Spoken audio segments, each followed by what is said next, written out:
আসসালামু আলাইকুম সুপ্রিয় শিক্ষার্থী বন্ধুরা, নতুন আরও একটি ক্লাসে তোমাদের সবাইকে স্বাগতম।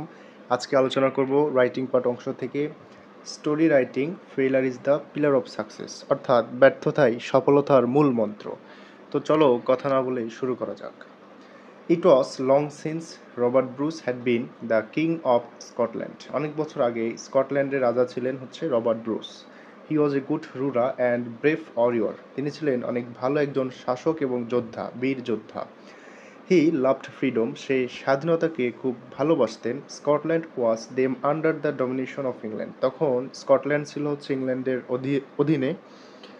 Robert Bruce wanted to gain freedom of his country and fought against the English. Robert Bruce চেয়েছিলেন তিনি ইংরেজদের বিরুদ্ধে যুদ্ধ করবেন এবং তার স্বাধীনতাকে ফিরিয়ে আনবেন। He met the English soldiers in 6 battles one by one. তিনি ইংরেজ সৈন্যদের মুখোমুখি হয়েছিলেন 6বার, but he was defeated each time. কিন্তু সে প্রত্যেকবার ব্যর্থ হয়েছিল। Normally he was very sad, আর যার কারণে স্বাভাবিকভাবেই সে খুবই দুঃখিত ছিল। His enemies were trying to capture him. তার শত্রুরা সবসময় তাকে ক্যাপচার অর্থাৎ তাকে আটক করার চেষ্টা করত। He became a fugitive. এই জন্য সে পলাতক ছিলেন। He moved here and there in search of shelter. আশ্রয়ের জন্য সে এখানে সেখানে ঘুরছিলেন। He was moving in hills and forest. সে পাহাড় এবং বনজঙ্গলে যাচ্ছিলেন, ঘুরছিলেন। At last he lost heart and gave up the hope of success. একটা সময় সে তার আশা ভরসা সব কিছুকেই হারিয়ে ফেললেন। So he fled away from his kingdom and took shelter in a remote cave. যার কারণে সে তার রাজ্য থেকে দূরে চলে গেলেন এবং দূরবর্তী একটা গুহাতে আশ্রয় নিলেন। বিং ডিথোন্ড,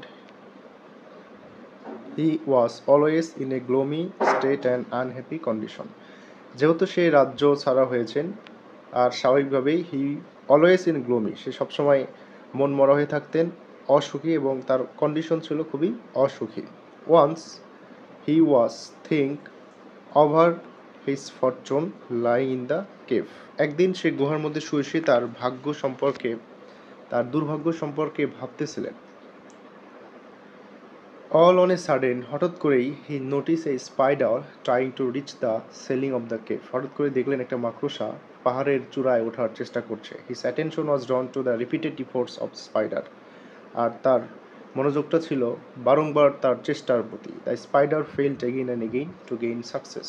মাকড়সা বারবার ব্যর্থ হচ্ছে সফলতা অর্জন করতে, but it did not give up hope. কিন্তু সে কখনো হতাশ হচ্ছে না। It tried again and on the 7th attempt it became successful. সে বারবার চেষ্টা করছে এবং সপ্তমবারের বেলায় সে সফল হয়েছিল। This incident encourage the king very much. আর এই ঘটনা রাজাকে খুব বেশি উৎসাহিত করেছিল। He thought the spider was not disheartened in spite of repeated failure. সে চিন্তা করলো মাকড়সা কখনো বারবার ব্যর্থ হওয়ার পরেও নিরাশ হয়নি, সে চেষ্টা চালিয়ে গেছে। It went on trying again and again. সে বারবার চেষ্টা করেই গেছে, and at last it became successful in its mission. এবং পরবর্তীতে সে তার গন্তব্যে সফল হয়েছে। It raised a new hope in the king. এটা রাজার মনে একটা নতুন আশা জাগিয়েছিল। He came out of the cave. সে গুহা থেকে বের হয়ে গেল। And began to gather force. তার সৈন্যদেরকে এক জায়গাতে একত্রিত করলো। Finally he attack the English with a strong man of army and defeated them successfully. Thus he regained his kingdom. এবং পরবর্তীতে সে ইংলিশদেরকে আক্রমণ করলেন এবং সে সফল হলেন। এইভাবেই সে তার রাজ্যকে ফিরিয়ে পেলেন। Dear students, from this moral of the story, অর্থাৎ এই গল্পের যেটা মূল ভাব, জীবনে বড় হতে গেলে ব্যর্থতা আসবে, নানা রকম বাধা আসবে। সুতরাং সব বাধাকে অতিক্রম করে তোমার লক্ষ্য স্থির করে পরিশ্রমের মাধ্যমে সেই লক্ষ্যে এগিয়ে যেতে হবে, তবেই তোমার সফলতা নিশ্চিত হবে। সুতরাং কোনো বাধাকে ভয় না পেয়ে উদ্যম পরিশ্রমী হয়ে সামনে এগিয়ে যাওয়াটাই জ্ঞানীর লক্ষণ। আজকে এই পর্যন্তই। নেক্সট ক্লাসে আবারও দেখা হবে। ভালো থেকো, সুস্থ থেকো। আসসালামু আলাইকুম।